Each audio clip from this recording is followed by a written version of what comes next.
नमस्कार, स्वागत है आपका एक बार और आपके अपने इस चैनल पे। और मैं हूं Brajnandan, advocate and legal consultant. अगर जो आप चैनल पे पहली बार आए हुए हैं और पहली बार देख रहे हैं इस तरीके का वीडियो, तो इसको लाइक करें और सब्सक्राइब करें और दूसरों लोगों तक शेयर अवश्य करें और कमेंट में जय हिंद अवश्य लिखें, क्योंकि देश हित में एक जय हिंद अवश्य बनता है। और इसी के साथ में अक्सर लोगों के द्वारा, जो कई पतियों के द्वारा ऐसा ही सवाल बार बार पूछा गया है और अक्सर पूछा जाता है कि अगर जो कोई भी वाद किसी भी तरीके का हो, चाहे वो सेक्शन 12 हो, चाहे वो सेक्शन 144 हो, चाहे वो सेक्शन 85 हो BNS का, यानी कि भारतीय न्याय संहिता का, इस तरीके के वाद अगर जो प्रस्तुत होने के बाद पत्नी के द्वारा और फिर भी पति जो सम्मन होते हैं कोर्ट के द्वारा, और उसके बाद अक्सर लोगों के द्वारा सबसे पहले यही प्रश्न आता है कि पत्नी ने ये जो मुकदमा किया है इसको ख़त्म कैसे कराए, किस तरीके से हमको इस तरीके से छुट्टी मिले, किससे हम उससे अवमुक्त हो सकेगी, इस तरीके की हमको कार्यवाही जो कोर्ट के द्वारा जो ये की जा रही हमें उसमें भाग न लेना पड़े।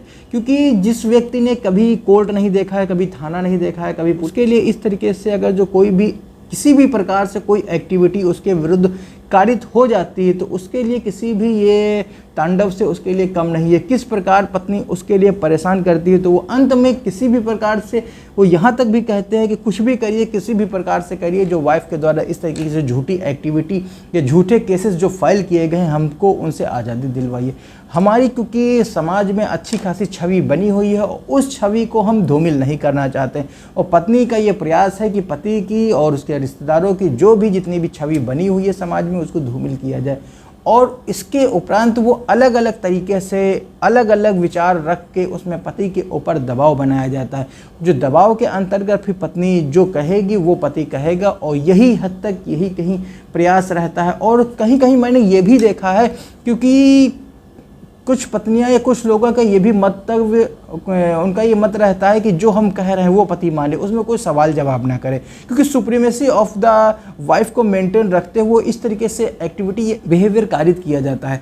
इससे परेशान होकर पति बहुत ही व्यथित हो जाते हैं। इनके अंतर्गत वो फिर अंत में किसी साइकोलॉजिस्ट के पास या किसी डॉक्टर के पास उनको भी सलाह लेने की आवश्यकता अवश्य पड़ती है। बात हम आज इसी विषय पर करेंगे। जैसा कि आपने थंबनेल देख के आपको अंदाज़ा हो गया होगा कि आज का वीडियो किस विषय पर आधारित है, और उसी विषय पे हम आगे कंटिन्यू करेंगे और ये बताएंगे कि आपकी पत्नी के द्वारा किस तरीके से जो केसेस फाइल किए गए हैं, जो क्रिमिनल एक्टिविटी को इन्वॉल्व करते हुए झूठे आरोप लगाए गए हुए हैं, इस तरीके से आरोप लगाए गए हैं कि उसको आप अगर जो प्रार्थना पत्र पढ़ लें तो उसमें आपको ये प्रतीत होगा कि पूरे विश्व में सबसे ज़्यादा जो गलत है वो पति है, पति से ज़्यादा गलत कोई हो नहीं सकता है, क्योंकि अंत में सबसे ज़्यादा उसी को सज़ा दे देनी चाहिए। क्योंकि अगर जो उसको सज़ा न दी गई तो पत्नी का पूरा घर नहस तहस कर देगा। इसी के आधार पे ऐसे ही प्रार्थना पत्र बनाए जाते हैं और उन पे पत्नी दस्तखत भी, अपने हस्ताक्षर भी करती है। इट मीन्स कि उसने जो कहा है एवं सत्य है, बिल्कुल सही है, और इसी के आधार पर आगे के मुकदमे जो पंजीकृत होते हैं। लेकिन अंत में मैं आपको एक चीज़ अवश्य बताना चाहूँगा, क्योंकि इस तरीके से अगर जो आरोप और जो प्रत्यारोप पत्नी के द्वारा लगाए जाते हैं उनमें कहाँ हद तक सच्चाई है, किस हद तक वो सही साबित हो पाते हैं। क्योंकि ज़्यादातर मामलों में मैंने ये भी देखा है कि उनकी ये भावना रहती है कि हम अपना केस प्रूफ कर पाए या ना कर पाए, क्योंकि प्रूफ करने और उसके जो गवाही का जो एविडेंस देने का जो समय आएगा वो फाइल होने के 6 महीने साल भर के बाद आ पाता है। क्योंकि कोर्ट प्रोसीडिंग की जो ये डिस्प्यूट जो अराइज होने के बाद जो कोर्ट प्रोसीडिंग चलती रहती है साल भर 6 महीने के आसपास, उनका ये भावना रहती है कि किस प्रकार से इतने कम से कम साल भर 6 महीने तक पति तो परेशान होगा, उसके बाद हम अगर जो केस नहीं भी पूरा कर पाएँ तो वो डिसमिस हो जाएगा, वो अलग बात है, वो 2-3 साल तो कम से कम चलेगा ही। तो अल्टीमेटली 2-3 साल तक हम पति को कोर्ट के चक्कर तो अवश्य लगवा देंगे, लेकिन इन सब चक्कर लगवाने के उपरांत भी अनावश्यक रूप से पति परेशान होता है, और परेशान होने के उपरांत इस तरीके की जब फिर वो लीगल रेमेडी ढूंढते हैं कि हमारे केसेस में क्या कभी भी किसी तरीके से कोई भला हो पाएगा, क्या पति के कोई भी किसी प्रकार से कोई जो ये झूठे आरोप लगाए हैं, झूठे केसेस लगाए हैं, उनको हमें किस प्रकार और कैसे आज़ादी मिलेगी। क्योंकि वो नहीं चाहते कि इस तरीके के जो केसेस हैं, जो झूठे केसेस हैं पति के द्वारा लगाए गए वो कोर्ट में कंटेस्ट किए जाएँ। तो अगर सबसे पहले मैं ये बताना चाहूँगा कि अगर जो कोई भी FIR जाहिर सी तौर पे जो एफआईआर में जो एलिगेशन होंगे वो जनरल एलिगेशन होंगे जो सभी में आम तौर पे देखने को मिलते हैं। और इस तरीके की एफआईआर अगर जो आपकी पत्नी के द्वारा किसी भी थाने में अगर जो लॉन्च कराई है तो उसके विरुद्ध पति के पास ये ऑप्शन रहता है कि वो article 226 constitution of the India के अंतर्गत आप माननीय हाई कोर्ट के समक्ष याचिका प्रस्तुत कर सकते हैं। और उस याचिका में आप ये अनुरोध करेंगे कि इस तरीके से किस किस आधार पे क्या क्या ग्राउंड आप मेंशन करते हो कि इस आधार पे ये जो एफआईआर जो दर्ज की गई है थाने में ये बिल्कुल भी मेंटेनेबल नहीं है। उसमें जो एलिगेशन जो आरोप लगाए हैं वो उन अपराध की जो परिधि की सीमा में बिल्कुल भी नहीं आते, क्योंकि वो सीमा से परे हुए हैं। अगर जो कुछ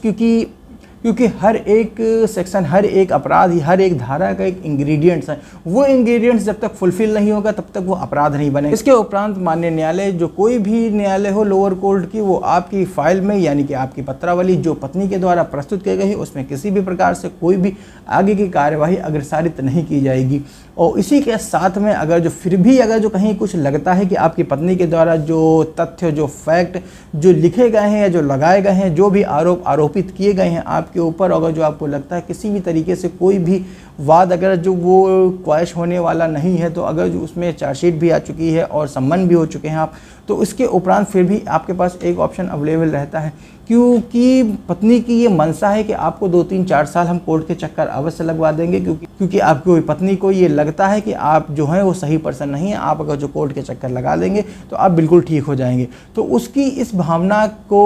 अलग रख के हम एक ऑप्शन और आपके पास हम अवेलेबल लेकर आते हैं कि अगर जो फिर भी किसी कारण से अगर सारे केसेस चल रहे हैं, उनमें डे बाय डे लंबी डेट लग रही हैं, 2-2 महीने, 4-4 महीने, 6-6 महीने की अगर जो डेट लग रही है, तो उसी के साथ में आप एक पिटीशन मूव करेंगे हाई कोर्ट में under article 227 constitution of the India, भारतीय संविधान के आर्टिकल अनुच्छेद 227 में आप ये पिटीशन मूव करेंगे, जिसके आधार पर कोर्ट से ये रिक्वेस्ट करेंगे कि जो भी केसेस पेंडिंग है पत्नी के द्वारा, हम उनको क्वैश नहीं करा रहे हैं, हम उनको डिलीट नहीं करा रहे हैं, हम उनको वाइड एब इनिशियो नहीं करा रहे हैं, हम केवल इतना चाहते हैं उनका जल्दी निस्तारण हो जाए। जो डेट लग रही है वो नज़दीक की लगने लगे, जिससे कि जो कोर्ट की प्रोसीडिंग है वो जल्दी पूरी हो जाए और हम इस तरीके से जो हमारा जो लॉसेस हो रहा है वो अपना लॉसेस भी एक्सप्लेन करेंगे। और ये सारे तथ्य, ये सारे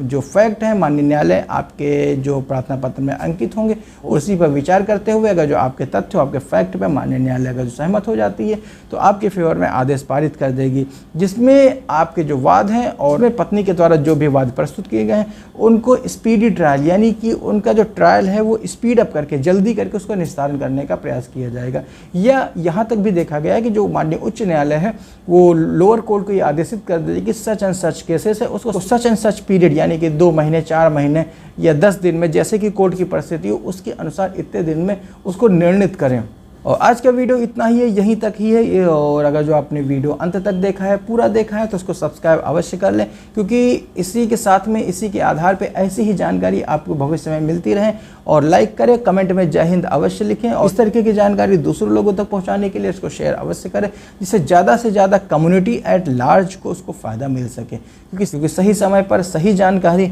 ये मिल जाए किसी भी व्यक्ति को, यही हमारा प्रयास रहता है। और वीडियो अंत तक देखने के लिए प्रेम पूर्वक धन्यवाद। जय हिंद।